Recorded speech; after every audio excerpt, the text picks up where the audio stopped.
So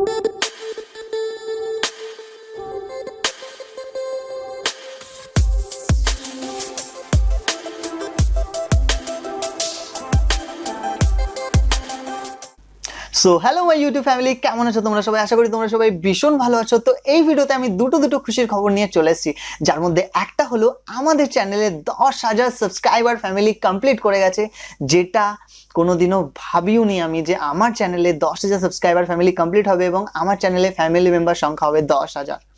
তো আরো বেশি করে সাবস্ক্রাইব করো, যাতে আমরা কোনো একদিনও 1 লাখ সাবস্ক্রাইবারে পৌঁছাতে পারি এবং আমার এক হাতে থাকে একটা সিলভার প্লে বাটন, যেটা তোমাদের ভালোবাসা এবং তোমাদের যদি সাপোর্ট থাকে অবশ্যই একদিন না একদিন হবেই। এবং দ্বিতীয় যে খুশির খবর সেটা হলো আমার পেছনে যে কম্পিউটারটা তোমরা দেখতে পাচ্ছ, যেটা দিয়ে আমি আগে ভিডিও এডিট করতাম, আমার সমস্ত ভিডিও যেটা দিয়ে এডিট হতো, সেই কম্পিউটার এত বাজে অবস্থা, এত গ্রাফিক্স কার্ডের খারাপ অবস্থা, মাত্র 2 জিবির একটা গ্রাফিক্স কার্ড ছিল, যেটা দিয়ে মোটামুটি গ্রাফিক্সের কোনো ছোটোখাটো কাজ করা যায়। তো এতটাই বাজে অবস্থা যে কোনো এডিটিংও করা যাচ্ছে না এবং এত পরিমাণ ল্যাগ করছে যে 5 মিনিটের ভিডিও 2 দিন সময় লেগে যাচ্ছে। তো এই জন্য আমার একটা নতুন পিসি এসছে এবং যেটা আমার অনেক দিনের ড্রিম, বলতে পারো ড্রিম মানে ড্রিম, যেটা নিয়ে আমি মানে বড় হয়েছি যে এরকম একটা পিসি আমি কোনোদিন ইউজ করব। সেরকমই একটা পিসি এখন আমার ব্যাকগ্রাউন্ডে, যেটা তোমরা দেখতেই পাচ্ছ, এবং সমস্ত পার্টস অ্যাভেলেবেল। যখন যে পার্টসগুলো আমি এখনো হাতও দিইনি, পার্টসগুলোকে আমি প্রত্যেকটা অ্যাসেম্বল করবো এবং অ্যাসেম্বল করার পর আমি নিজের হাতে করে আমার জন্য একটা পিসি বানাবো, যেটা এডিটিংয়ের জন্য মারাত্মক হবে এবং সত্যি বলতে যেটা 10 বছর আমায় কিচ্ছু করতে হবে না। এরকমই একটা পিসি বিল্ড করতে চলেছি। সত্যি কথা বলতে সব কিছু দিয়ে একটা পিসি বিল্ড করতে চলেছি, যেটার বাজেট অনেকটাই হাই হয়ে গেছে, প্রায় 2 লাখসের কাছাকাছি চলে গেছে বাজেট। তবুও গেমিং পিসি সবাইয়ের স্বপ্ন, একজন কম্পিউটার ইউজারের কাছে সব থেকে বড় স্বপ্ন যে একটা ভিডিও এডিটিংয়ের জন্য দারুণ মানে স্ক্রিন হবে, দারুণ গ্রাফিক্স কার্ড হবে এবং সঙ্গে 32 জিবি এর একটা র্যাম থাকবে। এরকম একটা মেশিন তো অবশ্যই সবাইয়ের চাই। তো অবশেষে স্বপ্ন সত্যি হলো এবং আমার পেছনে এখন পিসিটা আছে। প্রত্যেকটা পার্টস আমি তোমাদের সঙ্গে শেয়ার করবো, যে কি কি পার্টস আমি আমার মেশিনে ইউজ করছি এবং তার কত দাম পড়েছে সেটাও আমি তোমাদের সঙ্গে শেয়ার করব। কারণ আমি নিজে বিজনেস করি, 5 বছরের কাছাকাছি এই বিজনেসটা আমার চলছে, যার জন্য আমার অবশ্যই একটু কম লাগবে। তোমরা নিজেরা গেলে যে দামটা লাগবে তার থেকে একটু হলেও আমার টোটাল মেশিনে প্রায় আমি নিজে দেখলাম যে আমি নিজে কিনেছি বলে আমার 10,000 টাকার কাছে কম পড়েছে। তো এই কমটা কিন্তু তোমাদের ক্ষেত্রে নাও হতে পারে, তোমাদের ক্ষেত্রে আরো 10,000 টাকা বেড়ে যেতে পারে। তো এটাই ব্যাপার। তো চলো আমি তোমাদেরকে দেখাই যে কি কি পার্টস আমি ইউজ করেছি এবং ফাইনালি অ্যাসেম্বল করার পর আমার পিসিটার কিরকম লুক হয় সেটা তো অবশ্যই আমি তোমাদের সঙ্গে দেখাবো। তো অবশ্যই ভিডিওটাকে শুরু থেকে শেষ পর্যন্ত দেখতে থাকো এবং এনজয় করতে থাকো একটা গেমিং পিসি আমাদের নিজেদের জন্য কিরকম হতে চলেছে। তো চলো ভিডিওটাকে শুরু করা যাক।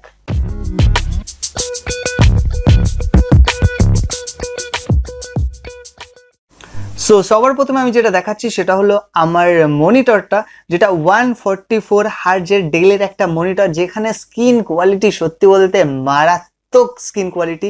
এবং আমি রিসার্চ করে যথারীতি এই স্ক্রিনটা আমি নিয়েছি, এই মনিটরটা আমি নিয়েছি, যেটার সাইজ হলো 27 ইঞ্চির একটা সাইজ, দারুণ বড়। আমার পুরোনোটার থেকে তো অনেকই বড়, দেখো আমার পুরোনোটা আর এটা আমার নতুনটা ঠিক কতটা বড়, কতটা ডিফারেন্স একসঙ্গে দুটো দেখালে বুঝতে পারবে। দেখতেই পাচ্ছ এটা আমার ডান দিকে এত ছোট্ট আর এত বড় একটা মনিটর, যেটা আমি নিয়েছি। ভিডিও এডিটিং মারাত্মক হতে চলেছে এরপর থেকে। তারপরে একটা কুলার মাস্টারের ক্যাবিনেট নিয়েছি, যেটা এখনো খুলিনি, অবশ্যই অ্যাসেম্বল করার পর তোমরা আগে আমার যে সিপিইউ সেটাই দেখতে পাবে, সিপিইউ ক্যাবিনেটটাই দেখতে পাবে।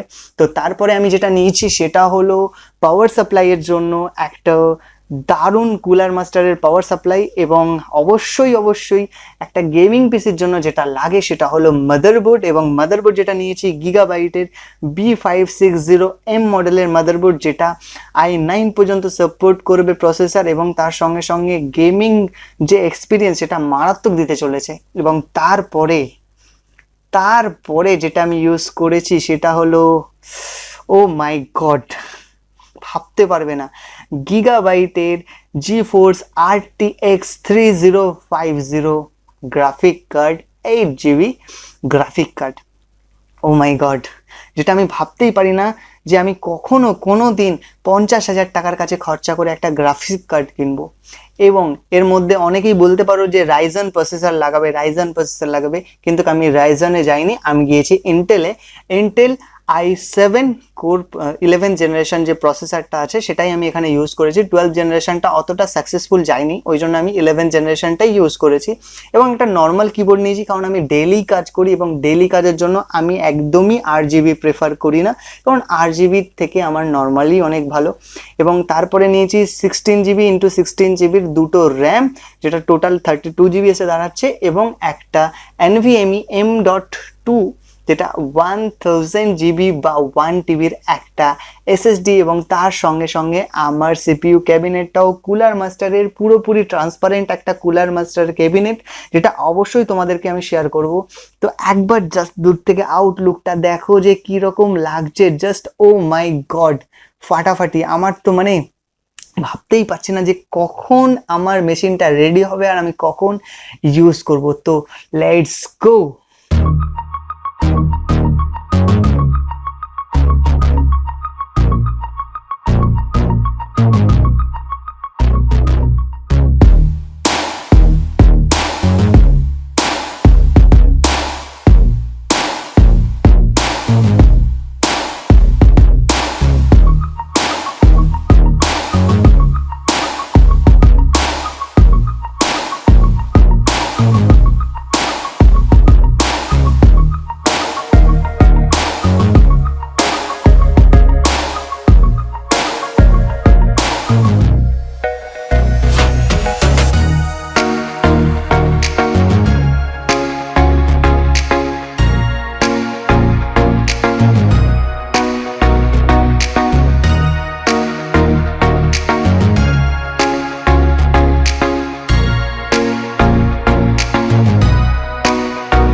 সো তোমরা মনিটরের লুকটা দেখতে পাচ্ছ, জাস্ট পেছন থেকে একটা এলইডি স্ট্রিপ দেওয়া আছে, দেখতে দারুণ লাগছে, এবং হাইটটাও একদম স্ট্যান্ডার্ড হাইট আছে, সঙ্গে একটা স্ট্যান্ড আছে, quality just Assam.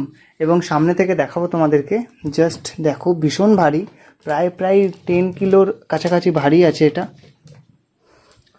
O my god, O my god, just আর একটু ওয়েট করো, আমি একদম মেশিনের সঙ্গে অ্যাসেম্বল করে তোমাদেরকে দেখিয়ে দিচ্ছি ফাইনাল লুকটা কি আসতে চলেছে। সো ফাইনালি আমার মেশিনটার লুক এসে দাঁড়িয়েছে ঠিক এই রকম।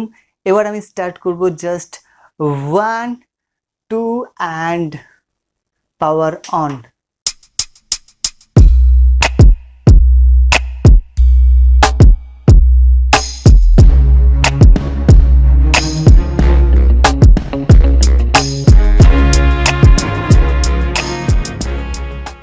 সো গাইস, ফাইনালি আমার মেশিনটা রেডি হয়ে গেছে এবং তোমরা ফাইনাল লুকটা দেখতেই পাচ্ছ। এবং সত্যি কথা বলতে আমার ভীষণ পছন্দ হলো ডিসপ্লেটার কোয়ালিটি। সত্যি কথা আমার এই মোবাইল ক্যামেরায় বোঝাই যাবে না কীরকম ডিসপ্লে কোয়ালিটি, সামনে থেকে দেখতে হবে তাহলেই তুমি বুঝতে পারবে। 144 হার্জের এই ডেলের ডিসপ্লেটা মারাত্মক ডিসপ্লে একদম।